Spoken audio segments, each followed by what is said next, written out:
சாய்ராம், என் அன்பு செல்லமே, என்னுடைய அழகான தங்கமே, இன்று இரவுக்குள் நீ கேட்கும் பொழுது நாளை மதியம் உனக்கு மிக பிரகாசமான ஒரு நற்செய்தி உன்னை தேடி வரும் தங்கமே.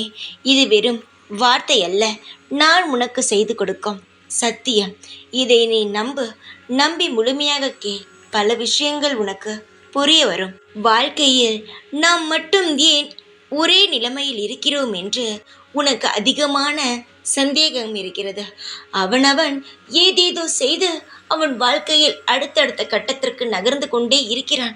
ஆனால் நம் மட்டும் எதற்காக ஓரிடத்திலேயே இருக்கிறோம் என்று எப்பொழுதுமே கேட்டு உன்னை நீயே திட்டிக் கொண்டு இருக்கிறாய்.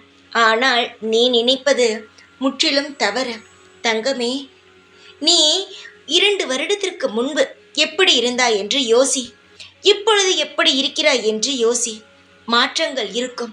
நிச்சயமாக அதிலிருந்து ஏதாவது சிறு மாற்றமாவது உன்னுடைய வாழ்க்கையில் இருக்கும். நீ எப்பொழுதுமே ஒரே மாதிரி எல்லாம் உன் வாழ்க்கை அல்ல. மற்றவனுடைய வாழ்க்கையை பார்க்கும் பொழுது வித்தியாசம் தெரிகிறது. ஆனால் உன்னுடைய வாழ்க்கையை பார்க்கும் பொழுது வித்தியாசம் தெரியவில்லை. அதை நீ தினமும் கவனித்து கொண்டே இருக்கிறாய். அதனால் உனக்கு வித்தியாசங்கள் தெரியாமல் இருக்கலாம். ஆனால் 2 வருடத்திற்கு முன்பு நீ எப்படி இருந்தாய், இப்பொழுது எவ்வளவு வாழ்க்கையில் முன்னேறி இருக்கிறாய், எத்தனை விஷயங்களை கற்றுக்கொண்டு இருந்தாய், என் அனைத்துமே நீ யோசித்தால் நிச்சயமாகவே புரியும். நீ நிறைய விஷயங்களை கற்றுக்கொண்டாய். ஆனால் எதுவுமே நடக்கவில்லை.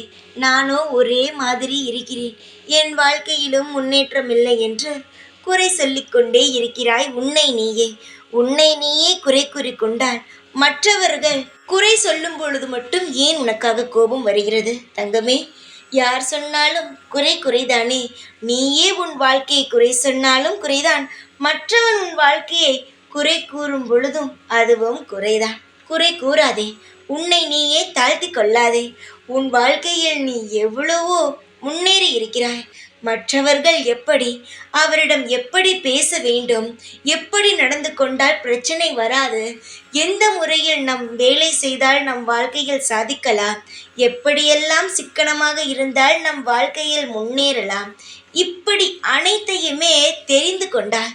2 வருடத்திற்கு முன்பு இதெல்லாம் தெரியுமா? தெரியாது. அதுதான் தங்கமே, உன்னுடைய வாழ்க்கையில் நீ வளர்ந்து கொண்டு இருக்கிறாய். ஒரு செடியை மண்ணில் வைத்தவுடனே அது உடனே கடகடவென்று வளர்ந்து பூவையும் கனியையும் கொடுக்கிறது. அதற்கும் கால நேரங்கள் வரும் அல்லவா? அது போலத்தான் இத்தனை நாள் கஷ்டப்பட்டாய், இத்தனை நாள் அனைவரையும் புரிந்து கொண்டாய். அதற்கு நேரம் தேவைப்பட்டது.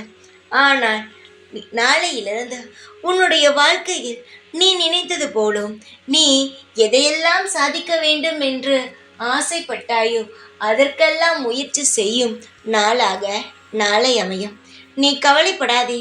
எல்லாவற்றுக்கும் கவலைப்பட்டு கொண்டே இருந்தால் என்ன செய்ய முடியும்? கவலை இல்லாமல் இருந்தாலே அனைத்திற்கும் ஒரு நல்ல பதில் கிடைக்கும். பதில் கிடைத்தாலே வாழ்க்கையில் அனைத்து விஷயங்களையும் எப்படியெல்லாம் சாதிக்கலாம், எப்படியெல்லாம் வாழ்க்கையை கையாளலாம் என்ற எண்ணம் தானாகவே வந்துவிடும். உன்னுடைய வாழ்க்கையில் நீ நிறைய பிரச்சனைகளை சந்தித்திருக்கிறாய். அதனால் இனி உன் வாழ்க்கையில் நான் அனைத்தையும் தந்தால் நீ பத்திரமாக பார்த்து கொள்வாய். நிச்சயமாக நான் அனைத்து நல்ல விஷயங்களையுமே தருகிறேன். நீ பத்திரமாக பார்த்து கொள்வாய் என்ற நம்பிக்கையும் எனக்கு வந்துவிட்டது. இனி நீ கவலைப்பட வேண்டாம், சந்தோஷமாக இரு. நாட்களும் நெருங்கிவிட்டது. உன் வாழ்க்கையோ மலரப் போகிறது. எப்பொழுதுமே இந்த சாயான நான் உன் பக்கத்தில் தான் இருப்பேன். ஓம் சாய்ராம்.